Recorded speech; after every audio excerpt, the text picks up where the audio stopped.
What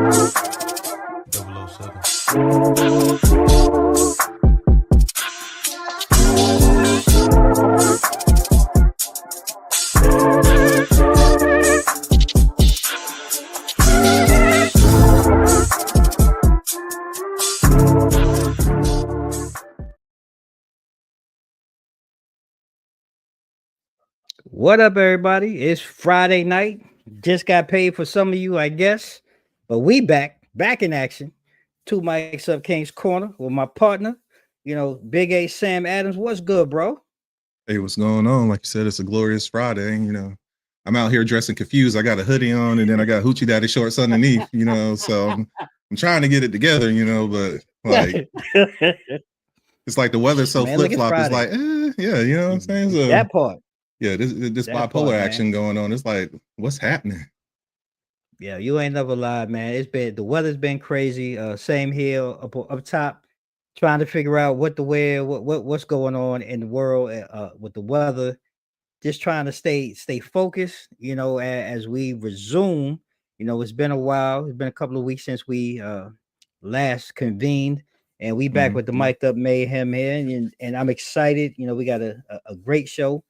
For those of you who are joining us, thank you. I see some people coming on and they're in the woods. So just go ahead and let us know where you're joining us from. Drop us some comments, man. Join the conversation. Kick back, have some fun. If you got your favorite cup, because I know I got mine. And we just gonna my glass is charged. You know what I'm saying? We're ready to go. It might be invisible, right? Yeah. Oh yeah. So before we get started, I just want to say this because we're going to be talking about a whole bunch of stuff. So I was working on this, while I was shaving earlier. So okay. Here we go. I'm gonna give you the solo for this one. Hold on. There you go. Go ahead. All right. So the views and opinions over here on Friday Night Mayhem is strictly for the purposes of entertainment. By no shape or form do they express any opinions that come from the NBA, Stephen A, or anyone else that we might bring up today. So please just take it for your entertainment purposes only. All right. Okay. Factual. That's all fact. This right here is just for general content, good conversation, and to have a few laughs because it's been a busy week. You speak of, the NBA, and we're going to get to that. But we had some unfortunate news. We like to keep it in the celebrity entertainment world. We had a loss.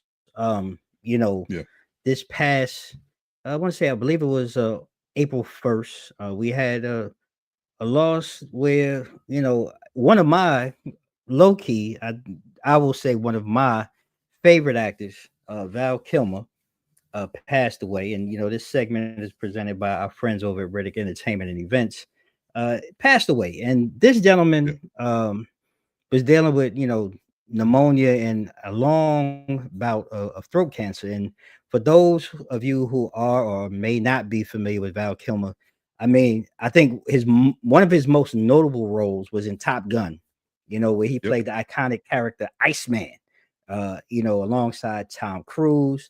We saw him, in Oliver Stone's The Doors, where he really showcased his his chops, if you will, showcasing his ability to portray a complex character. You've seen him in Tombstone. Again, another one of my favorite movies is Doc Holliday. You've seen him in Batman, Batman Forever, and also in the film The Heat, which was an all-star cast. And he really brought a lot to the screen. And what are your thoughts, Sam's, or do you have any memorable moments or anything that stood out from Val Kilmer in his career, which was a long career? He had a vastly immense career. But any thoughts or anything stand out to you that you really like? When you think of Val Kilmer, you just say, shit, yeah, that's it. Well, you brought him up. Like, of course, who's going to forget him? Who would forget him as Doc Holliday? And it was like so many one-liners, in there. Like the first time he was fighting Gringo, when he was like, "Does anybody want to fight for blood?" And then here you see Doc Holliday with the doggone cigar, like, "I'm your Huckleberry." And it's like, I ain't got no quarrels with you. Like, I know that like verbatim. Unbeknownst to people, I feel like Val Kilmer played one of the better Batmans, especially when you look at, some of the ladders as far as like George Clooney, pretty much just George Clooney. I think everybody else did a pretty decent job. Kiss Yeah, Kiss he was Bang definitely one of the Bang best. with him and RDJ. I thought that was a good film too. That was a Great sleeper movie. joint too. That was a sleeper So joint. Yeah, if you haven't watched that before, I would suggest that one. Of definitely. course, who wouldn't forget him and as Iceman, and like in Maverick, like it really hit you because Yeah, like that was the first time we heard Val Kilmer speak, and even though I know there was a little AI yeah, and voice software that was in there, but just to hear him talk, it was just like, what I'm saying. I'm like, it's a pollen in this theater because like I remember when that happened. I was like, man, my eyes are all misty and everything. Like, what's happening right now? And even like right before he passed, like he donned the Batman mask one more time, and you sure did. find out that he's been cured of throat cancer. Right, And just that little snippet that you actually hear his voice is like we haven't heard that in over 20 years. So like right. for me, he's going to be deeply missed. If it Yeah, I wasn't agree. for the cancer, I think that he would still be on that same echelon between him and Tom Cruise as far as like he was, he's on that pillar. You know what I'm Yeah, saying? Like I think the agreed. roles would have continued to come out. And just thinking about that when they were on the Vegas Strip, you know what I'm saying, and the tactics that they Yeah, used and tactics they everything, used. and Yeah, yeah, and how that's actually implemented like by the SWAT team and military. Like this is, how you form up, and you know what I'm saying. If you go to run and gun, this is the step by step process. So like that became a doggone pillar, that's right. actually implemented like real time in today. So heavy impact, Agreed. heavy loss. So Yeah. my condolences go out to his family, and those fans who probably feel the same way that we do too. Agreed, man. You captured it all, and you know, condolences and prayers to his family. As they Yeah. they move through the loss, and I want to say, good evening to our guests that joined us so far. Ronell, good to see you again, brother. Thank you for joining us.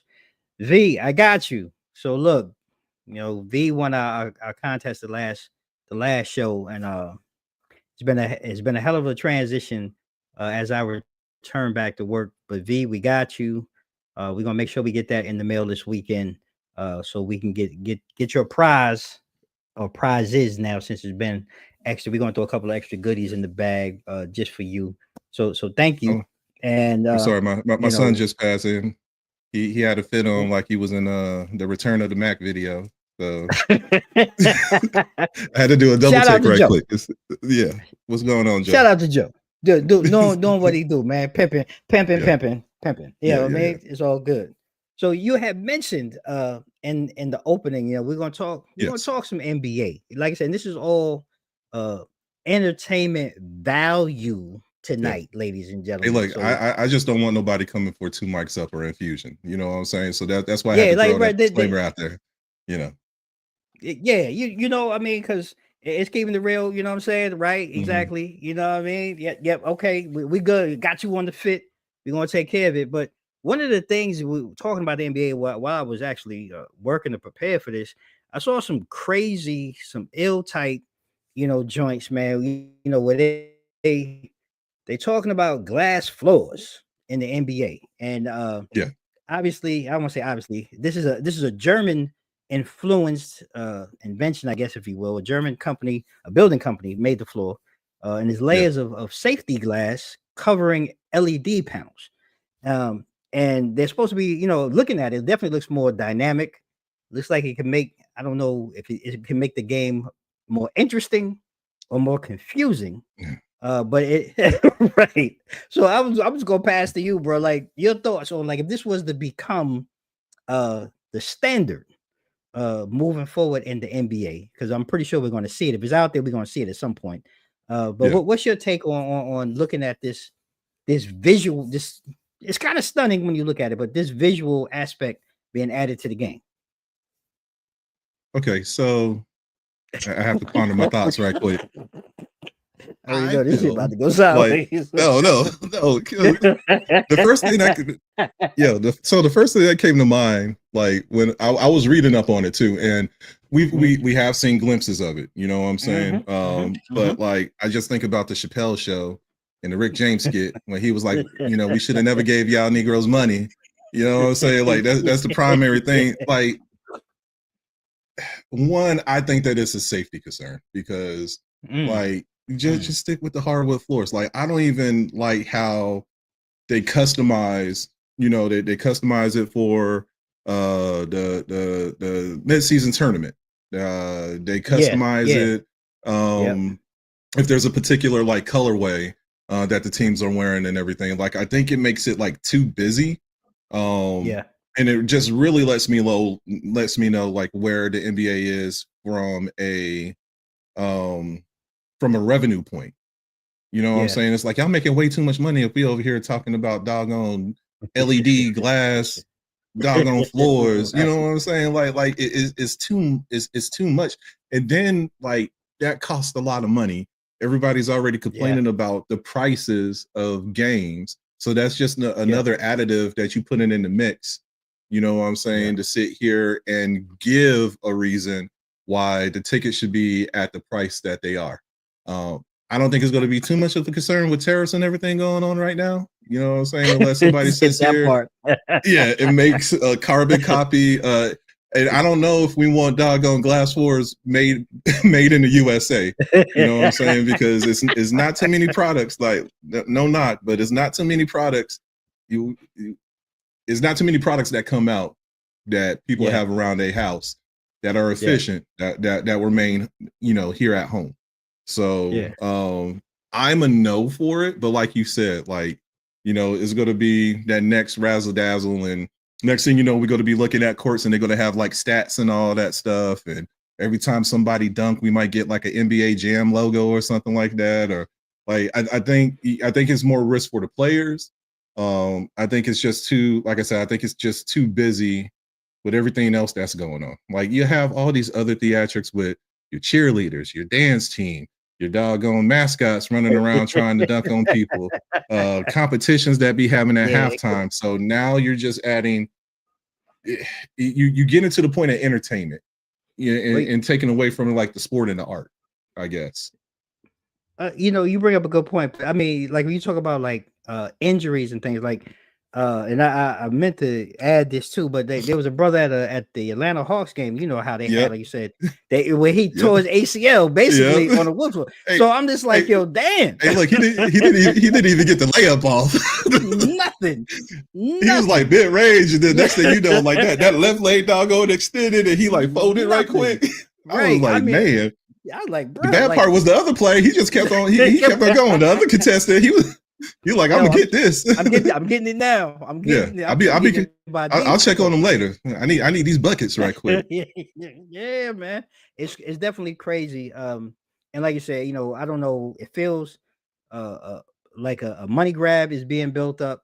Yeah, And I from a person who also watches games from home, I don't know how that really translate uh for a full 48 coming yeah, across the TV screen. It kind of gives me the feel of kind of like hockey when they started the following the puck thing, and yeah, yeah, and yeah, that yeah, that kind of came and kind of went. So I don't know.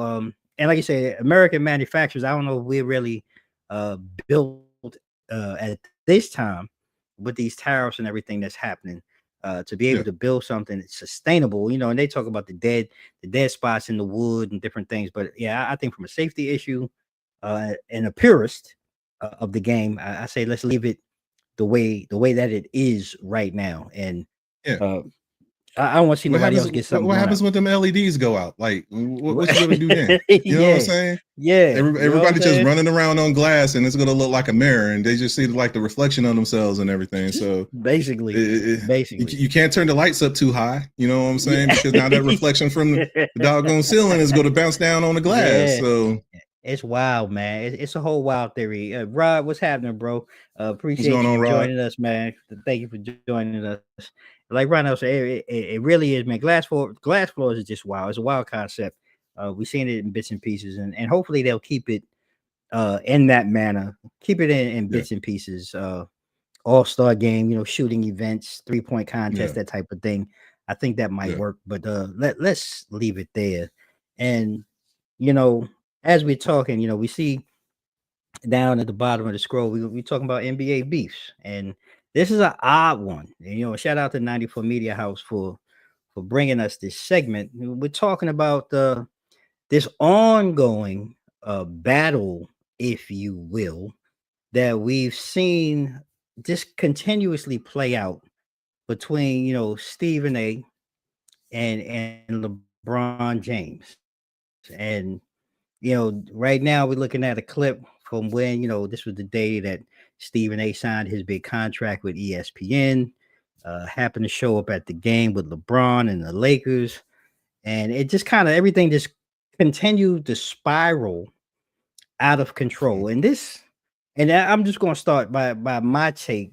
When I look at this, it revolves around comments, obviously, that Stephen A. made about Bronny, right? Yeah. And LeBron took heed to it, playing alongside his son and everything. Now, from my recollection, I don't recall Stephen A. necessarily straight attacking Bronny. I think we Mm-hmm. all in the public, and you and I don't want to. I'm gonna give you time. I don't want to speak for you. I Yeah. think we can all agree that at the inception of this, one, Bronny was not ready, NBA ready. Right. It was great to see because I think LeBron as a father, and I'm going to take that part away. Let's just say that LeBron as the NBA GOAT right now, he's the golden child. He really deserved and paved the way for his son because he really kind of put Bronny on his shoulders to kind of pave his way into the NBA. Yeah. Now, if he was really deserving of it, that's really up to debate. I don't think so, and I think we've seen that early on. But what is your take? From the inception of the beef to where it escalated even further on that day at the Lakers game, and to now where we are, where we've seen LeBron on the Pat McAfee show, kind of giving his side and his input of the beef, and now where it's even spiraled even more, where Stephen A. kind of had to rebuff and rebuttal on several other shows, like the Gilbert Arena show and others, Yeah. to get us to this point. So athletes are free game. You're talking about, I think if you're putting it on a premise of the sport, then all athletes are free game. Whether you do good, you do bad. I think the issue is that like whenever Bronny stepped up and he actually played in the pro games, like he barely did anything. You know what Yeah, I'm saying? You're yeah. averaging the same amount of points. Like he's balling in the G League. Oh, You know killing the what I'm game now, saying? now, Yeah, now. he's killing it, averaging somewhere between like 20 to 30 points, give or take. Yep. Yeah, mid, mid range for his assist as well as his rebound. So he's flourishing, and I think that he should have started there from the beginning. It's Yep. cool to draft him and everything, but let him develop. Yep. The problem is that when we see him on the court, and he's averaging 3 to 6 points a game, 2 assists, 6 turnovers. I think that that's where you have like the actual problem. Yep. And I don't feel like ESPN or let me rephrase that. I don't feel like media outlets. They're the one who keeps on pushing him. You know what I'm saying? You take like one good move that he might do in the game, but yet he underperforms. But we don't see that about any of the other, lower tier draft picks that Right. got Right. picked up. So, like, to me, that's like the crazy part about it. So, like, of course, of course, there's going to be some words that's going to be said. Yeah. You know, I think if the media will scale back, let him grow, then just let it happen naturally. But it's like this is being forced. I feel like there's a push by LeBron too. As far as him being pushed, and as far as like the media sources, we keep on bringing him up. Yeah. So like just scale it back a little bit. Mm. And like I'm the same way. I don't have an issue with nepotism because we see it all the time, whether it's in Agreed. entertainment, whether it's Agreed.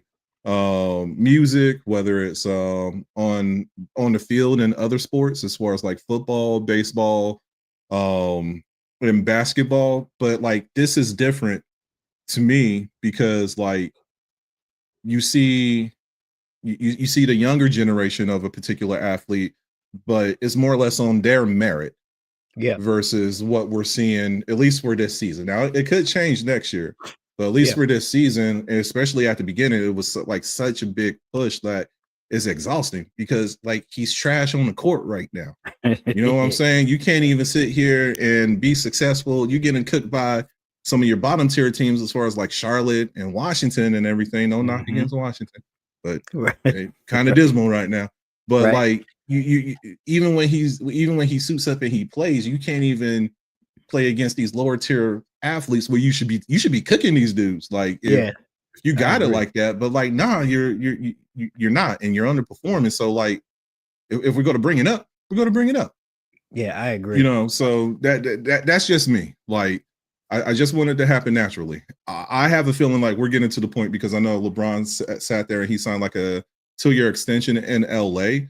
Whenever that's up, like I think it's going to digress as what we see in Bron. And like everyone knows, like Bron is not even like the better sibling. You know what I'm True. saying? We That's still got to very wait true. like a year or two for Brody, you know what I'm Yeah, saying, to come yeah. out and be able to play because like he's a monster. Like, let's not Without get it question. twisted. Without Yeah, question. like he's the one that we need to be on the lookout. I What do you agree. So say? I feel like so so LeBron. so yeah, Yeah, Rod is saying, he feels as a understand. basketball player, Bronny is going to be a target for criticism, without question. But the question LeBron as a father for putting him in that position is crazy. And that kind of leads to, it's kind of like twofold for me because I tried to go back and look at some of the earlier stuff. And Yeah.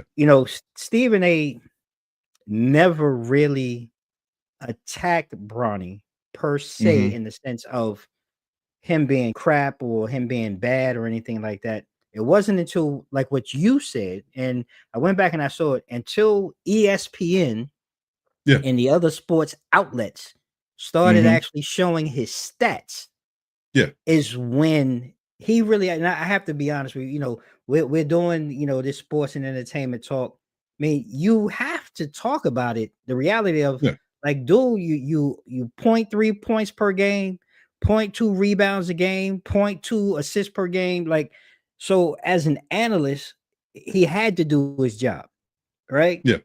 But on the flip side, part of it too, and you spoke on LeBron kind of put that target on Bronny's back, but because he really kind of championed, his way into the league.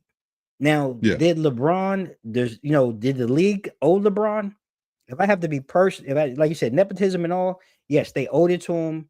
They owed it to his son. He got a spot. And like you said, it was beautiful watching that opening night. You had the Griffeys, legends, father and Mm-hmm. son. You got Yeah. LeBron and Bronny there. But watching him over those first couple of weeks, I mean, you hit it on the head, man. Bronny was trash. Yeah. And now watching him in the G League, you're watching him where he's developing NBA style skills to where he Yeah. may bring some value. Now, I'm not saying he's going to grow out here. I seriously doubt, and there'll be an NBA game where Bronny's going to drop 50 like he did the week before last or whatever in the G League and averaging 25 points a game and doing all of these things. But it's good to see.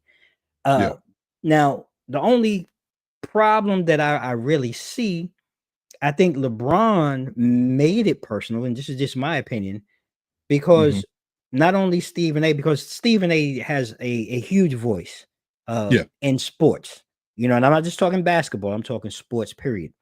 Yeah. And he, by doing his job, I think LeBron, and again, I probably would do the same thing as a father. I may take offense and come to my child's defense, but Bronny a grown man now. And Yeah. he's got to kind of bear the weight and prove everyone else different, Stephen A and everybody else down the line, that he is a legitimate NBA prospect and player.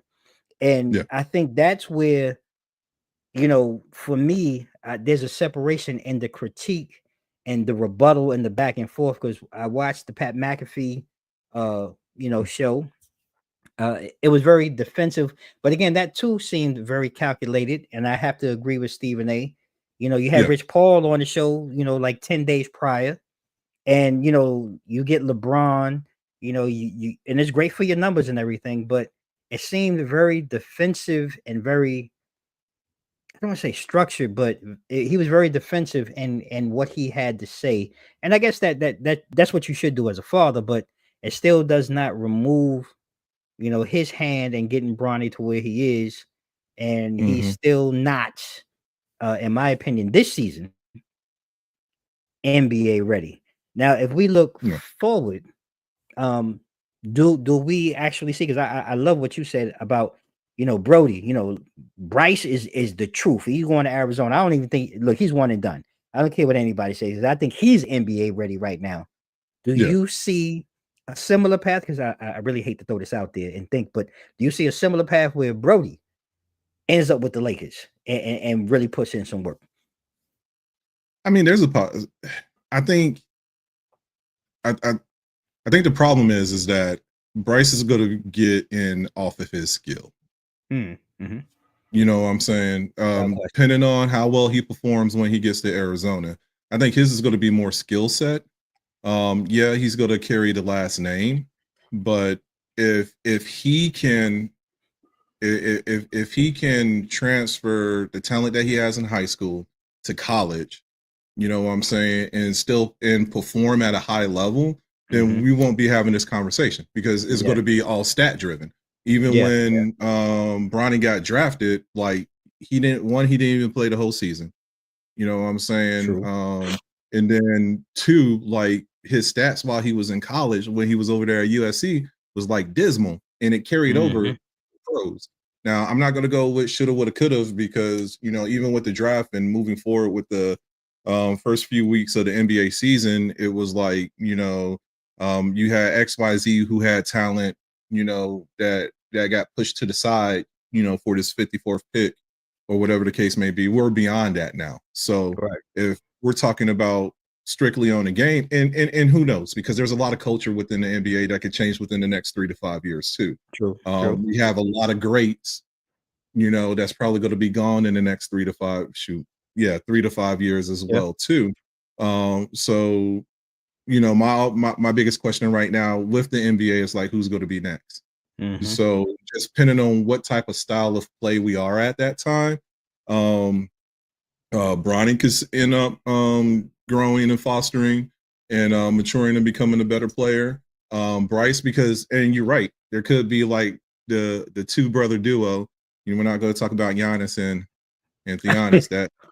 That's like an alibi one right there. But like, That's one of those. yeah, that one don't count. But like, that's what we could be like. Are we going to see the first like brother duo? You know what I'm saying, on the court at the same time? We seen them play against each other. Yeah. As far as the Lopez's, who's the new one? Oh, you Harris's, I got the think it ball. is. You got the balls out there. Yeah, the Ball Mm, brothers. mm, Even the small stint that Blake and his brother had, because I yeah. think his brother played briefly too. Yeah. They played on the court in Oklahoma, Hmm. but in the NBA they were on opposite teams. Yep. So it could be one of those scenarios that like that's the next build, but like will LA like try to tank themselves for that? Because like right now they need to be in championship mode, especially Yeah. with having Luca on the team. Yeah. Um, but then we spiral back into that other conversation that we were talking about. Like, there's not a lot of players that want to sit there and play with LeBron right now. You True. know what I'm saying? True. So it's like, do you want to deal But, with that, or do you want to but go to a team that's going to be successful and win championship? well, that narrative though now, with Luca being there, it it Hmm. it helps kind of change or reshape the narrative because now that might actually be a destination because now even though LeBron is still a focal point, Hmm. moving and as we transition, like you said, over the next 2 or 3 years, if he stays in LA, he's not necessarily the focal point anymore for guys to want to come play in Right. LA. It's really Luca Luka. driven. And we've Yeah, seen, that's look, true. I'm not gonna lie, surprised that how well LA has been playing with that transition because I really don't see defense, but Right. Luca's putting them in spots to where like dudes are knocking down open shots, shots Hmm. that they weren't necessarily making before. And I don't Yeah. know if it's just a thing where just the conversation has been had, like, look, dude, you got the green light, you get it, shoot it, and that confidence level definitely seems to be happening when you look at dudes like Austin Reeves, Vincent, a lot of the other guys, Rui and all of these other guys now, there seems to be an uptick in confidence that wasn't there prior to Luka. So does this Right. now really make LA a want to be destination for guys? And does that, that maybe does change the narrative where Brody doesn't end up in LA, and we can see potentially him and his dad go head to head in an NBA game, which would be kind of ill. Yeah. I mean, I'm torn on that one too, because like, I mean, all teams are shooting at such a high velocity right now, that like defense becomes second nature, you know. So I do agree to you. I do agree with you to a point that like if you're looking at the long haul, because I mean Luka is still young too. He's like what, 25, 26 years old. Yep. You know what I'm saying? He hasn't even necessarily gotten into his peak mode yet. Yep. So are they going to have the cap space in order to make these changes and try to build? And like I said, I really feel like that's going to be post LeBron in order for them to get to that point for LA to be successful. And then you're probably just going to have to tear that completely down and build from the ground up. Like, how many players do we want to keep? Do we want to keep Connect? Because, you know, he was a beast when he was in college. Another Do we one. want to keep Austin Reeves? Austin Reeves been his name been brought up numerous times, you know, come to trade deadline, just to try to build more players. I think it's just the lack of having the money and the drafts to go around. Like, we won't see. I don't think we'll see a good Lakers team for the next couple of years, but I don't think that we'll see a perennial team. You know what I'm saying, for the next couple of years, like our young teams like Houston and doggone Houston, OKC. I mean, a lot of these teams in the West have like a plethora of doggone draft picks that they're just going to keep on rebuilding year after year. And like, you still got this old guard in LA. They're not going to be keeping up with these cats that's going to be running and gunning. You know what I'm saying? Still got to look out for the Clippers. But, you know, once again, that's still debatable because we don't know how healthy Kawhi is going to be to run around. But because he's looking good right now. He's looking good. And they making a push too. But I agree with you. You know, he's a flat tire away, you know, another injury from being out. Exactly. You know, so I agree with you on that. Yeah, I think that I don't think that LA is the destination, is the go-to destination right now. But I really feel like it's kind of like that LeBron effect because everybody's scared. It's like going to work and hoping your badge swipe. You know what I'm saying? you know what I'm saying? You've been treading water lately, but you don't know like if that first swipe going to be your last swipe in a minute. And I really feel like that's kind of like the air out there in doggone LA right now, or in Laker Nation. So it becomes too much of a risk because like now nobody want to deal with you because you were on a team with the GOAT and you couldn't even deliver with him. And then you're going to end up being the reason we're not going to talk. The team's going to be talked about collectively, but it's going to be everybody else. It's going to be them. It's not going to be like, how did we perform, you know, as a team? It's going to be like, you know, LeBron going to get up there and like, you know, well, you know, Austin Reeves only, you know, you went 0 for 15. You know what I'm saying? In the first round, we got to do better, or they got to do better. It's like, who is we? You know what I'm saying? It is a we thing. I mean, we'll see. Like you can only share the ball like so much. So I really think that they need some folks in the paint. You know what I'm saying? Could you imagine, like, you know, I still hate the Mavericks for what they did, but I'm coming to grasp with it. But could you imagine, like, if AD was still on the team, maybe they traded like Connect and somebody else and ended up getting. Imagine? Yeah, you have Luka, now that one you I would have put, Austin Reeves, I you would put as have a final. That's a championship team. Yeah. And it's just one player. It's just one defensive player because you know everything that AD brought to the table. So like now you don't have that anymore. I think they're struggling with Kuminga, I think it is, that they have in the paint right now. And like he's okay, but you know, he doesn't have like he's not that defensive threat that AD used to be. So like that's all you can do is shoot. And then you have two players who get gassed out who don't play defense within LeBron and Luka. Like, let's just be clear on that. Yeah, it's So, spurts. It's spurts. yeah, it is. It is. You know what I'm saying? LeBron to give you like a good 3 minutes in the first quarter of Yeah. like perennial defense, but then like Yeah. he get gassed out, and I get it, because of the age and everything. But like that's always been a weakness for Luka, Yeah. like his defensive side, And So that's where you get exposed, or like the playoffs, because it becomes. mhm. I mean, yeah, they still have some up and down, but it becomes a lot of times a half court Yeah. game. And I think in the half Mhm. court is where he can really be exposed. Pick and roll, put him down in the post. You get a guard or somebody that can post him. When you look at, like, take the Celtics, for example, if he's matched up with the Jalen Brown, or if he has to switch to a Tatum or something like that, you have these bigger guys that are a little bit quicker, a little more agile. I think Yep. he can get exposed. And I think that's going to be the true test of this trade. We look at, the trade during the season. It's been huge. It's been a huge Yep. success for the Lakers, obviously. And I'll be honest with you, I think most of us are surprised by this, and unfortunate for Dallas. Especially once Kyrie kind of went out, I think that shattered any hopes. But looking Yeah. long term, like you said, I think Dallas definitely has room for uptick. To work around AD. I know it's going to be a while before Kyrie comes back, but I think they have the potential long term, where I Yeah. think, like you said, what LA is going to do with low cap space. They got this high payroll. How are they going to fill in the pieces to replicate this again in the future? I think it's going to be really tough. And it's going to be interesting, but Yeah. the playoffs are around the corner. And we're going to talk Mhm. about that, in the coming weeks as we get closer. So, ladies and gentlemen, stay tuned. And as we're talking, basketball, March Madness continues on. Final Four. A Mhm. couple of games are actually, I think the first one started tonight. We had, it's all number ones. Everybody went chalk. I think this is the first time in a long time. I think we've seen all number ones go to the Final Four, advance to the Final Four in a while. It's been a while. And right now, I think the game that's going on, if I'm correct, is Auburn is taking on Florida. Now, I have Florida as my champion in the bracket.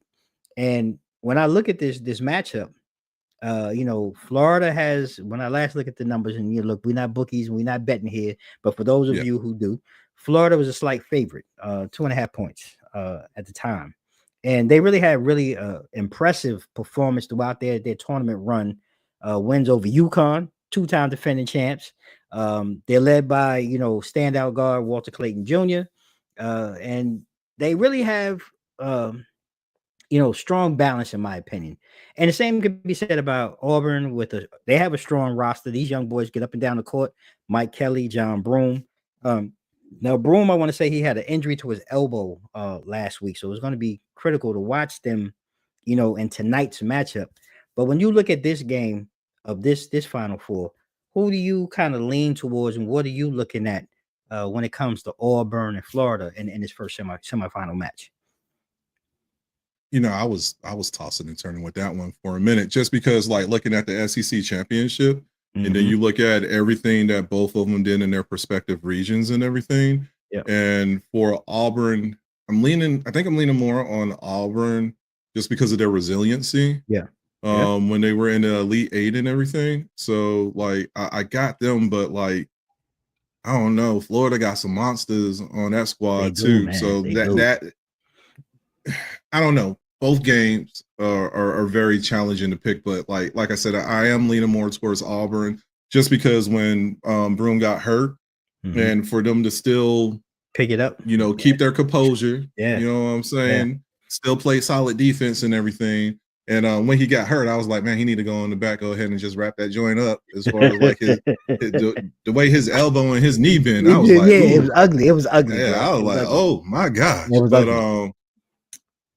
he came back in the game, you know. But I got Auburn on that one. It's going to be a tough, gritty game.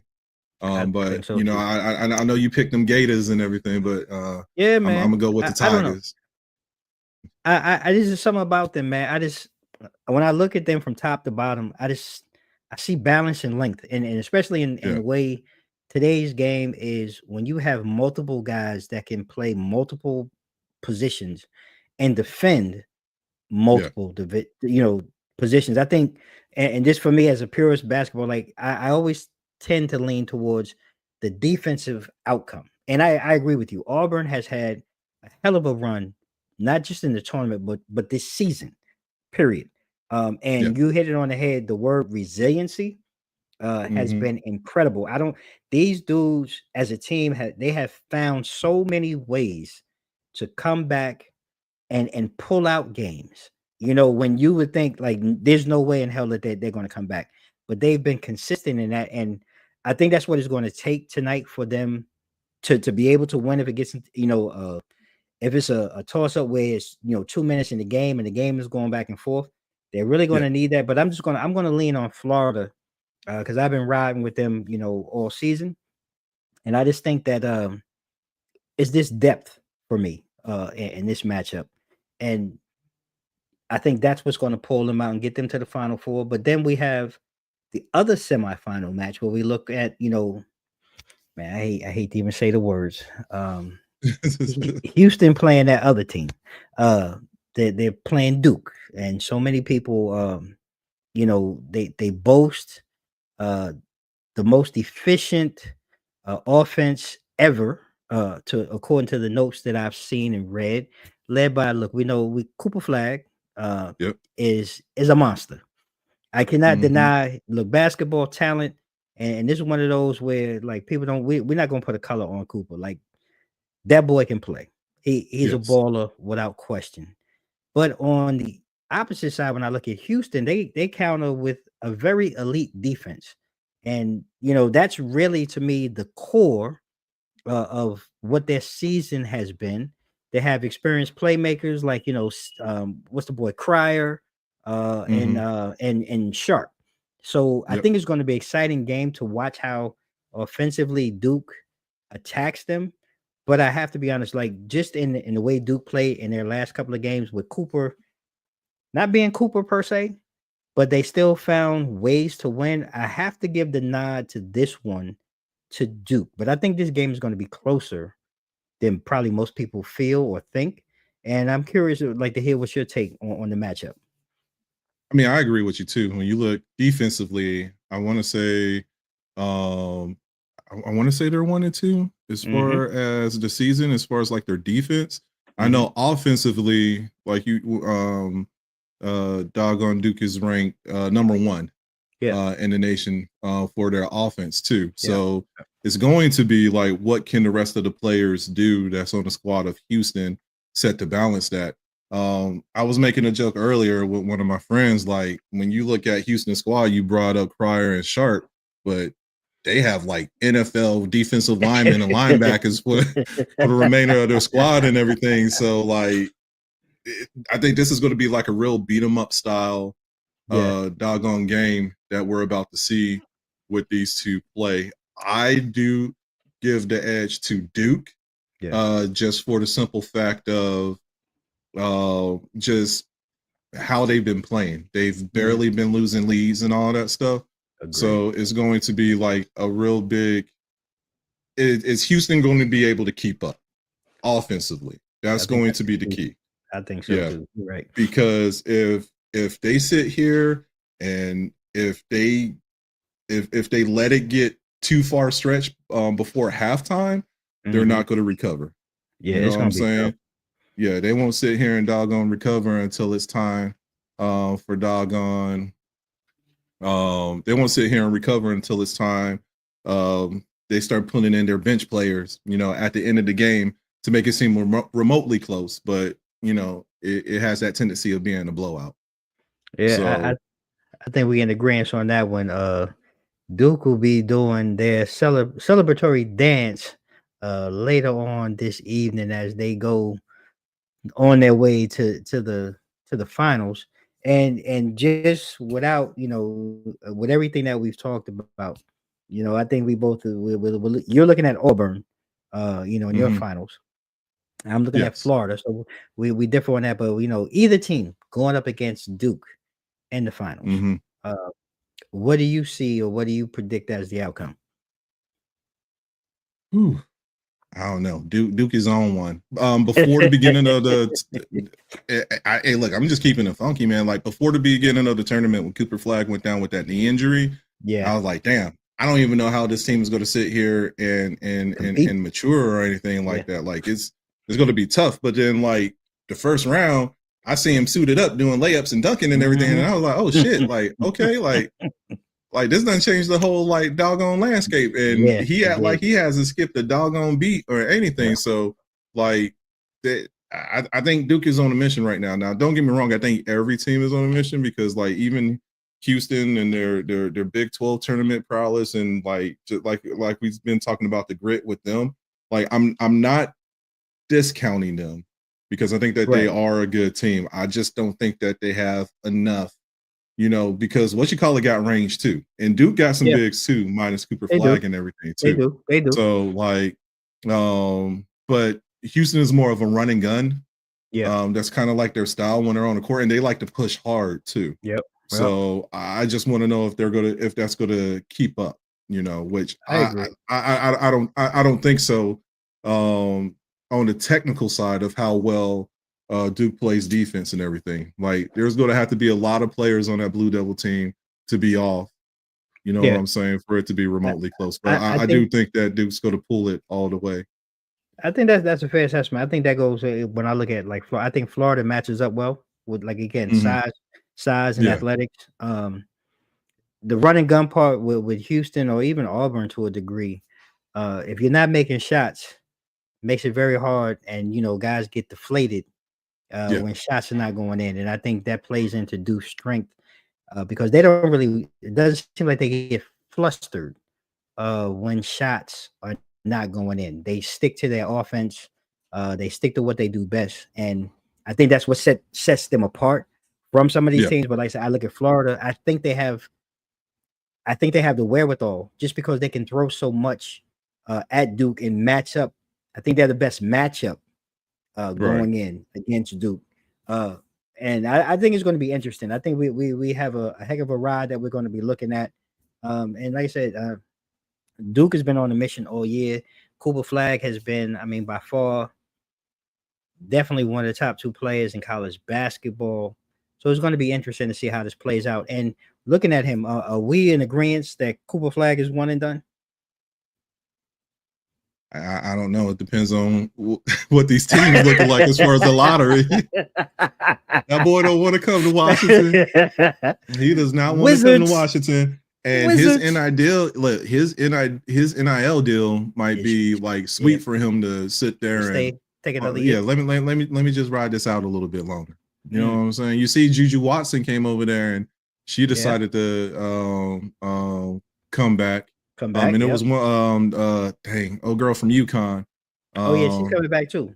She's doing another year. Yes, I know you're talking about. Speaking of which, let's not knock the females too, because you got South Carolina and Texas. Yes, you know what I'm saying? Hell of a matchup.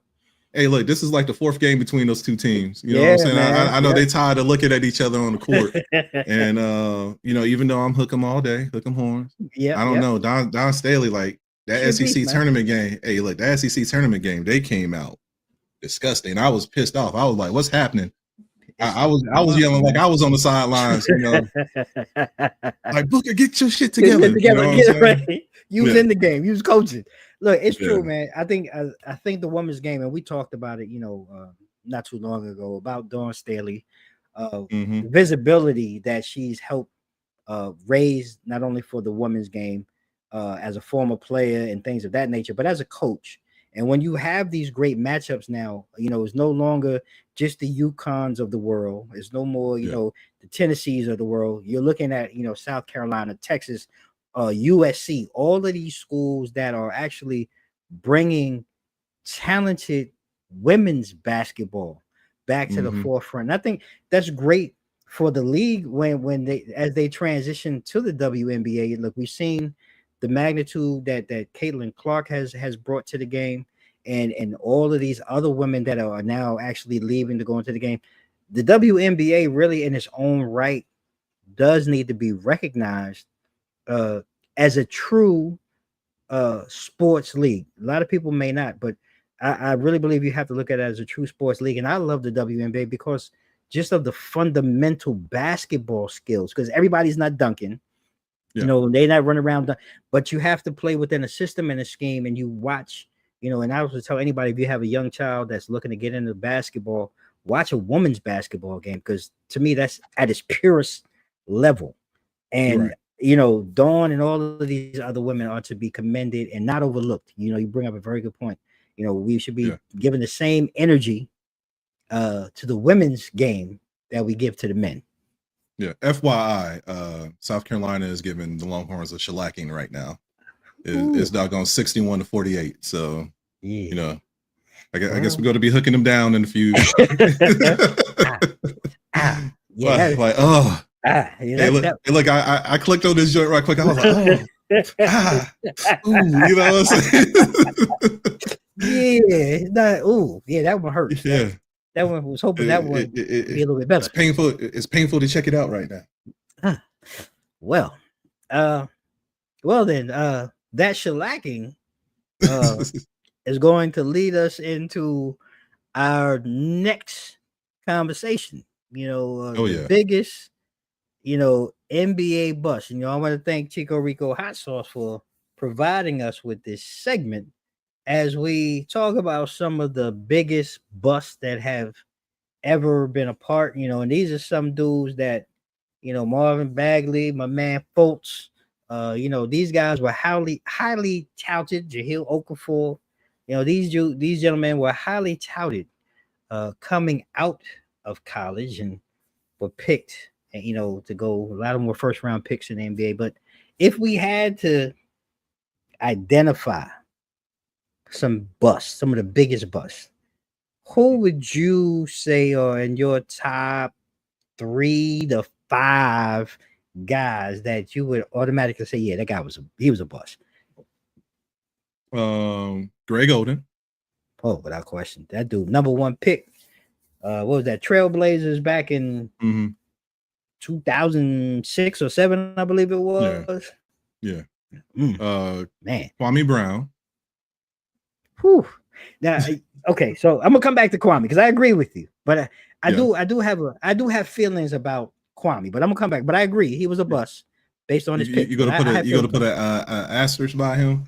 No, it's not necessarily an asterisk, but I guess it is because look, this kid. I mean, he was a kid. Let's just be honest. Right? He was a man child. Came out first round picked by the Wizards.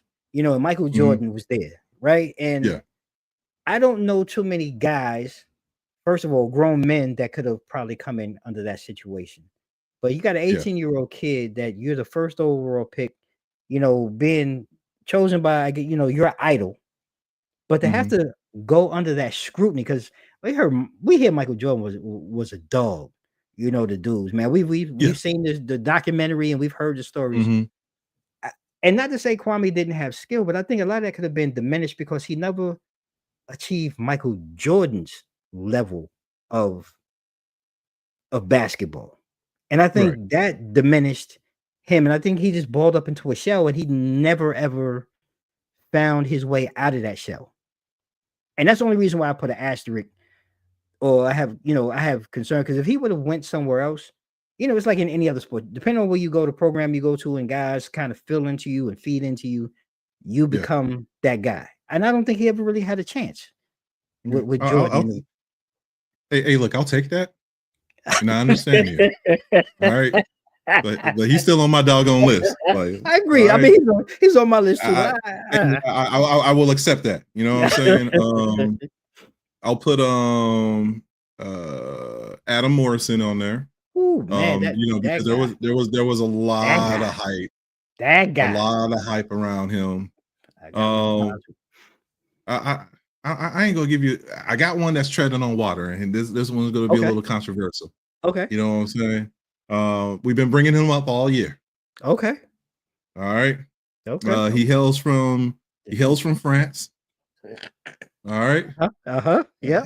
He was in this 10-year program called the Process. Yeah.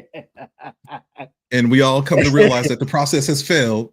Oh, so man. I will put Joel Embiid. Really? On my dog. Yes. You know, yes. The icing on the cake. You want to know what the icing on the cake was? The icing on the cake was this season. this season, because he barely played like Okay. 20% of Okay. the doggone season. Okay. Either he's Okay. hurt, he Okay. runs away. You're supposed to be this perennial big, and you run away from all other bigs, especially when you have to go play on their doggone court. Like, you don't want to sit here and get Joker. embarrassed and everything. Yeah, yeah, I am Joker. talking about Joker, damn it. Yeah. You know what I'm saying? Yeah, Because I know. you look at true bigs, and you look at true bigs in the NBA, there's only really two that come to mind, and that's either Joel Embiid or Joker, right? Yeah. Yeah. Like Right. you could put Giannis in there, but Giannis kind of like that Yeah. 4-5 slot. You know what I'm Yeah, he's saying? not They really got center though. He's not Lopez really that they the could put center. him in the 5. You know what I'm saying? Well, I'm Yeah. talking about like true bigs. There's only Yeah. two, and that's Yeah. Joker and doggone Joel. And every Yeah. time we think that we're going to get that matchup, you Never look at happened. the bottom of that scroll bar on ESPN or TNT or whatever, whenever that game's going to be at, and it's like Joel Embiid out for personal reasons. Joel Embiid out because he want to cook damn crepes and put stuff them with strawberries and shit or something like that. So like I'm, and like year after year it becomes an excuse. You get dusted within your conference. You know what I'm saying? Before they start, before like we look at the last 3 years, and like Philly has been like a straight mess. Yeah, hot But mess. whoever they brought in, they ran James Harden away. You had issues with Ben Simmons, Paul George effect. Jimmy Butler. He's just robbing money. Paul George is literally robbing money from any team that sits here and say, you know I what? agree. I agree. I think PG might still have something. Let's bring him over here. But he has nothing. he that's another one. I might have to realign my doggone picks. But PG is coming like dead ass close. But like I'm at the point now that True, like though, you're right. Yeah, maybe he needs to go back to Europe and find himself, go back to France and or play in one of these. Well, he might get dusted over there because they mad aggressive. They ain't gonna take up for the shit. He ain't gonna be able to flop and all that stuff like he be doing here. And that's the other thing. We sit here and I ridicule LeBron for like flopping all the time, and he kind of like set that template. You know what I'm saying? Like a lot of people be watching like the PSG and Premier Soccer and all that stuff. And that's really where it's coming from. Just the theatrics of, when somebody get tripped or something like that, like you're trying to sit here and incorporate it in the NBA as well. Which I'm glad that they're starting to give fouls and everything for that too. But it's just like, it's exhausting. Like, why do you need work management, bro? Like, I don't even think your ass is 30 yet. Like, why do you need a workload management program when you barely play as is? I agree. You know what I'm saying? Like he's getting up there. He's getting up there. That. So like I wanted to make him number one, but because he's still active. Look, you brought up valid points. You bring up valid points that I really have to reflect on, because really the first 2 years of his career, it was 2 or 3 years or whatever it was, trust the process. And he had a small window, maybe prior to the season, maybe 3 or 4 seasons that you saw an uptick, and he was in the most valuable player conversations, all of these things. But I will agree, maybe not trusting the process. I think it is time for Philly to move on. I think they really should get whatever value they can get for Embiid and Paul George, because like you said, Paul George is fleecing everybody right now. When that whole trade happened, I don't know what Philly was doing, but I know LA they were probably in the background throwing a party and the whole 9 yards, because they knew. They were sea walking and everything. Once they got to unload that doggone contract, it goes back. I think we talked about this before. Like, I don't see any value in either one of them. You know what I'm saying? The only reason why I would give Embiid some type of grace, in this state, is because he's a big. You know what I'm saying? But like when you look at the style of play, it's faster. You know what I'm saying? And you have fives. You don't have a true 5 anymore. You might have like a 3-4. You might have like 3 small forwards out there, shooting forwards at that. You know what I'm saying? One just might be a whole lot skinnier with some extra height. So like, I don't even think it would be. He's not even like the staple, or like when I look for a big man, like you can't even consider him that. So it's like, what team is going to actually? And there could be some teams out there. You know what I'm saying? I'm pretty sure I there's some mean, teams out there that we need a true five. So like, come on if you can keep to him healthy, yeah. if you can keep him healthy, I think he brings value. Again, the That value that's may show up in the postseason, not yeah. necessarily during the season. Maybe in the postseason, you Well, he get had to somebody make that. it to the postseason Well, first. well, that's what I'm saying. He got to stay healthy. I mean, Yeah, that's what yeah, we're yeah. talking He about. got He to got to stay healthy. and And sometimes you run yeah, away in the postseason too. You know what I'm yeah, saying? So I like, agree. it, I, it gets sketchy. And I don't know. I think that's kind of like the sad part. And I know that you need to go over your oh folks no, too, no, but no, no. Look, because you touched on a couple of them already. Because Adam Morrison actually was my number one guy. I remember when he was coming into the league. Like this dude mhm, was his scoring ability was, yeah, to be said to be on par with they were putting him in the category of Larry Bird-esque type yeah, shooting and scoring. And we saw how that played out because he couldn't play defense to save his life. And his nope, consistency was not like what it was in college. So he was like definitely my number one guy.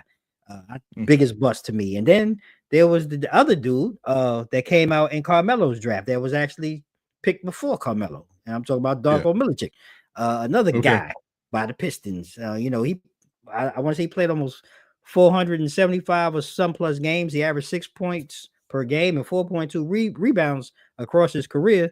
And when I look back at that draft, he was Carmelo, Chris Bosh, D Dwayne Wade, Wade. Yeah, yeah. he was drafted before all of these dudes. And if that's not a bust, Wasn't that the year that it was like 20 something like international players or something like that? yeah, they flooded the floor with Yeah, it. yeah, yeah, yeah, yeah. I remember that Yeah, because a lot of them they ended up being like washed too. oh, they were terrible, bro. They just terrible. Yeah. And my other guy, if I had to say, and I want to give him an asterisk because again, Sam Bowie, again, drafted by the Portland Trail Blazers. He was saying there's something about these Hmm. second picks. I think is a running reason when I really look at this second pick, but he was drafted ahead of Michael Jordan Yeah. in that draft. But injuries really just nullified any opportunity that we could have even imagined for Sam Bowie. Because I mean, we're looking hindsight as 2020, but first of all, we know he's not better than Jordan. But to look at that Yeah. draft, could he have been a perennial all-star or a guy that like to anchor a team?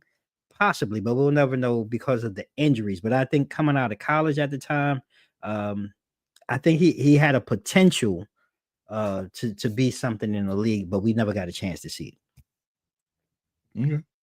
So those are the guys, and there's a few other guys. I can throw out there. Anthony Bennett. A lot of people probably don't even remember this guy. Once he came out of Minnesota, this was I want to say like 2013. This guy was trash. I don't even know how he made it as the number one pick for the Cleveland Cavaliers, but yeah, that didn't work out. My man Hashim Thabit coming out of Georgetown, another big guy for the Hmm. Grizzlies. He was just a wash. He was just too slow, and I don't know what they were thinking at that time. I wouldn't have taken him with the second pick, but look, crazier things have happened. But those are the guys that Sam and I have decided to throw out there tonight. Yeah. If anybody else listening, you watching this on the playback, drop who your busts are, down in the comments, man. We'd like to hear from you, chop it up with you, and continue this conversation on the side and have some fun. And man, it's been an amazing conversation. Like an hour has already gone by, and we are at the Fine. back end. We're flying. And something that I was having a conversation with somebody at work, and Okay. I think we're going to make this the next segment or the next conversation when we come back.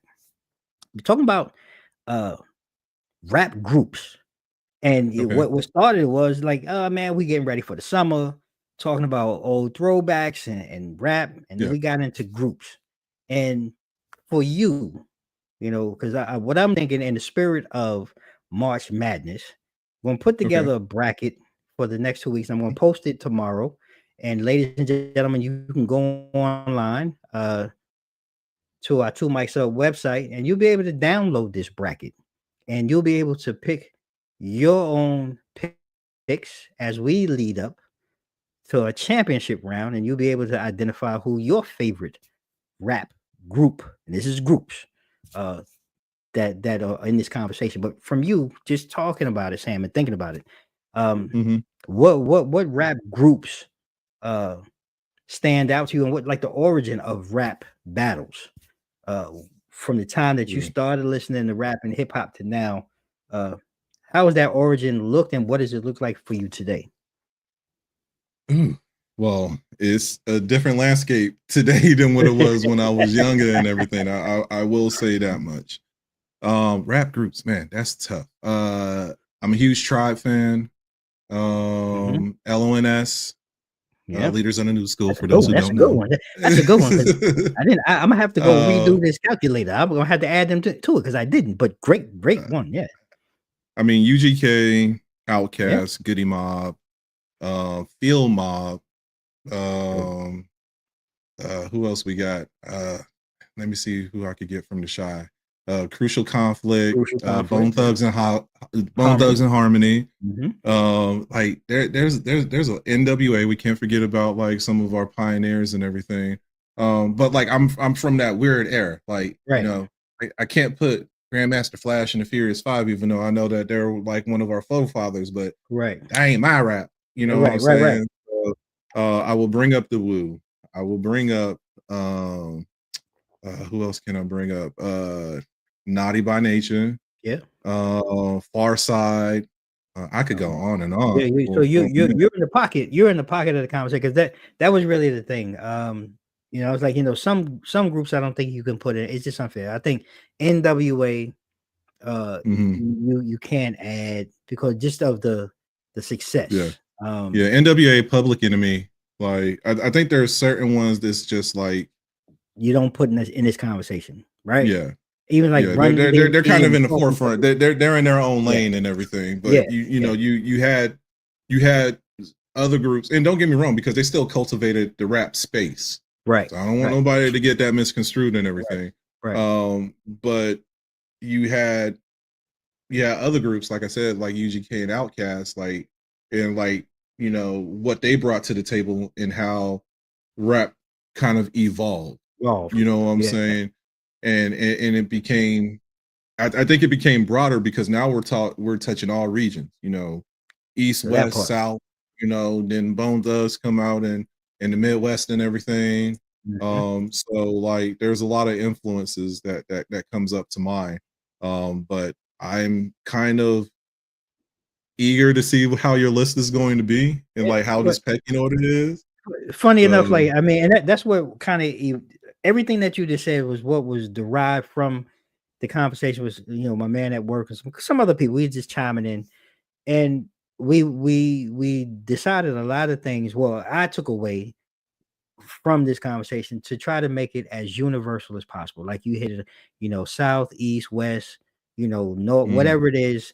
And some yeah, of these groups are not the mainstay groups yeah, because I just think, it's y- when you have an NWA or a Public Enemy or a BDP, some of mhm, these larger groups, I think it just by looks it's a deferral. I really would like for it to like what we're talking just to create conversation and thought. Like, oh damn, like you just said, LONS. I did not have them on this list that I'm going to start pulling from.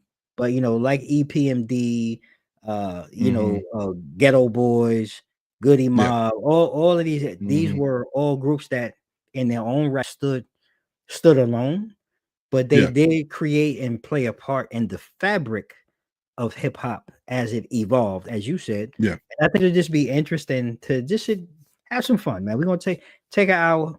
We're just gonna talk about rap groups and rap battles and just kind of reminisce. Because a lot of them are older. I left out like there was groups like we talked about the City Girls, which were a little more recent, the Migos, which are a little more recent, yeah, and that dynamic feels a little different to kind of put them in with some of the, I guess, more classic uh hip hop. So yeah, we're gonna try to figure it out, but we're gonna post it and we're gonna share it and we're gonna allow everybody you can download it and have some fun. Join us as we kind of go through our brackets and have a little fun in the next conversation as we get up for summer. That was really what it was about. Summer's yeah, getting warmer. Everybody want to have their music mhm, bopping. You got mhm, your car, whatever it is, sunroof, whatever it may be. So we're gonna bring that to you guys in the next conversation. And it's been another great conversation, brother. I really appreciate you, man. Doing this with me. And before we go, what you got going on, or anything you'd like to share before we go ahead and get out of here? Hopefully by the next time we get up here, my Twitch feed will be live. So that's the next that's the next step for me. I got some other stuff going on in the weeds, but that's the big move. Anything else, what I'm saying, Steam, Battle.net, EA or Ubisoft, you can follow me at Osarge Gaming, Discord too, Osarge Gaming or OSG254. Come holler at me. If you want to get down with the get down, we could go ahead and do that. Warzone is back up on Call of Duty. I know a lot of people are getting back into that. So let's hop on and see if we can win back Verdesk. So that's about it. All right, well, ladies and gentlemen, there you have it. Make sure you go ahead and peep Sam. Get at him. Sam is a versatile brother on all gaming platforms. If you haven't figured that out, and he's a good dude, man. I really appreciate him. Rocking with me, man. We've been rocking for long A time, 20 long plus ass years. time. Tell you, long ass time, 20 plus years. It gets better each and every day with time. So go out, support him, check him out, and have some fun. And look, this two mics up. You can go ahead and follow the show. We're here every other Fridays currently with this segment. You can follow Two Mics Up online, at www.twomicsup.com. And that's where you'll be able to go ahead and download this bracket. You can follow us across social media, IG, Facebook, Twitter, and YouTube at Two Mics Up. 4-time award-winning talk show, man. When we do this, man, we like to have fun. And if you're interested and being a guest on the show, send us an email. Let me know. Let us know. We'll bring you on. You want to sit here and chop it up sports, anywhere from cricket to wrestling. I don't care what it is. We like to have fun, man, and chop it up. Go. No.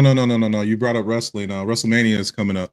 Yes. And like there's a venture with one of my homeboys. He's actually up here right now. Okay. He has a wrestling podcast, so We've been talking in the weeds, so we want to allude something up to that to WrestleMania on April 18th or 19th and 20th, I think it is. Mm-hmm. So there's a little collabo thing that we're working on in the weeds. So I'm looking forward to it. I'm excited about it. Rondell, bring it on, brother. And whatever we can do, if I can support in the background, whatever, let us know, man. We're gonna get it out, man. It's one big community out here.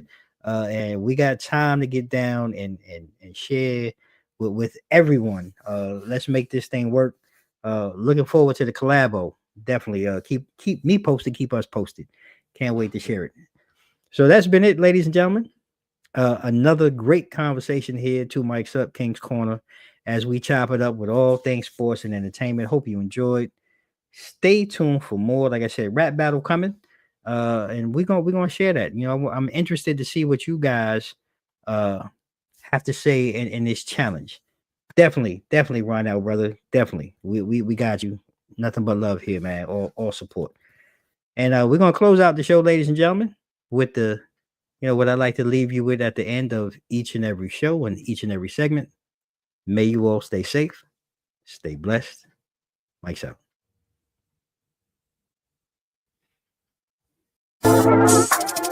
007.